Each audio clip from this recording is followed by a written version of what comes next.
नमस्कार सर्वांना। आज आपण बनवणार आहोत सोयाबीनची भुर्जी। त्यासाठी आपण एका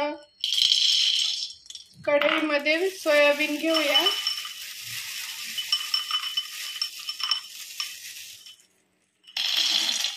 पाव किलो सोयाबीन घेतलेली आहे। आता ते पाण्यामध्ये 15-20 मिनिटं भिजत ठेवायचे आहे। आपलं सोयाबीन भिजत आहे तोपर्यंत आपण कांदे आणि टोमॅटो कट करून घेऊया। हे आपलं सोयाबीन भिजलेलं आहे व्यवस्थित। 15 मिनिटं भिजायला ठेवायचं। आता हे पिळून घ्यायचं व्यवस्थित। याच्यातलं पाणी काढून टाकायचं आणि मिक्सरला बारीक करून घ्यायचं आहे। हे पहा, अशा प्रकारे हे मिक्सरला दरदरे पिसून घ्यायचं आहे, बारीक करून घ्यायचं आहे।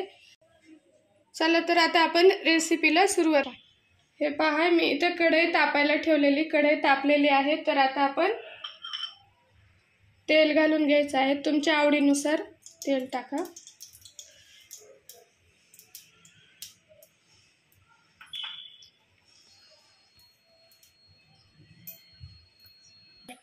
कढीपत्ता घालूया।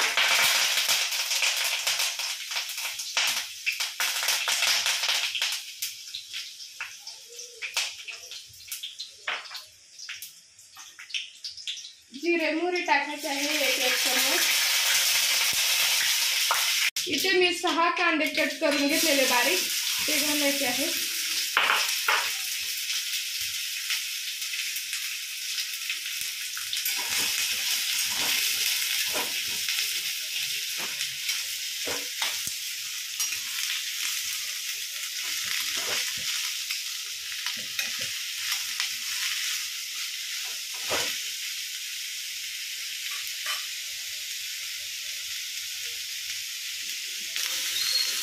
मीठ टाकायचं आहे चवीनुसार।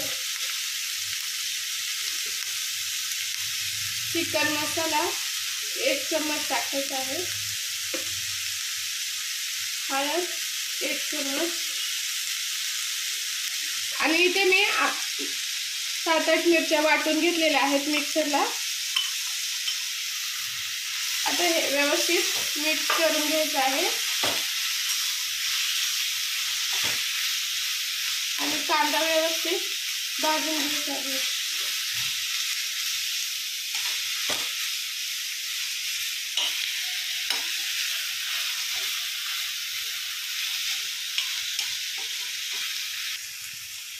इथे मी 2 टोमॅटो कट करून घेतलेले आहेत,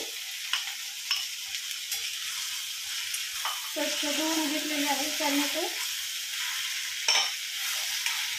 आता आपण थोडा 2 मिनिटं झाकण ठेवून कांदा टोमॅटो शिजू देऊया। आता आपण पाहूया, हे बघा, आपला कांदा आणि टोमॅटो व्यवस्थित शिजलेला आहे। आता आपण सोयाबीन जे मिक्सरला बारीक करून घेतलेलं ते आता टाकायचं आहे त्याच्यात।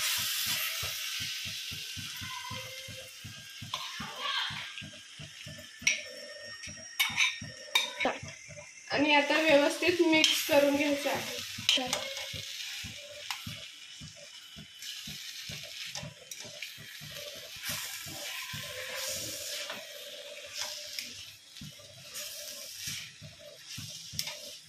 जे कोणी नॉनव्हेज खात नसेल, अंड्याची भुर्जी खात नसेल, त्यांनी अशी सोयाबीनची भुर्जी बनवून खाऊ शकता। छान होते।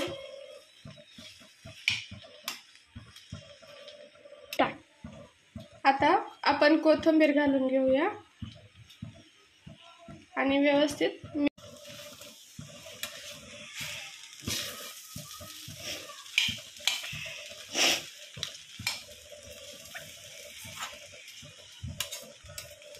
आणि झाकण ठेवून 2 मिनिटं सोयाबीन शिजू द्यायचं आहे।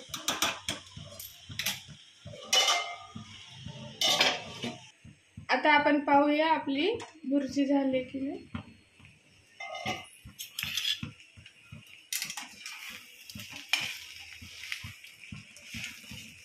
हे पहा, अशा प्रकारे सोयाबीन भुर्जी झालेली आहे।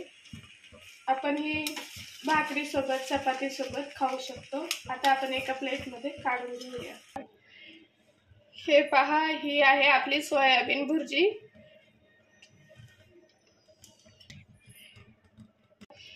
माझी रेसिपी जर तुम्हाला आवडली असेल तर लाईक करा, शेअर करा आणि सबस्क्राईब करा। थँक्यू।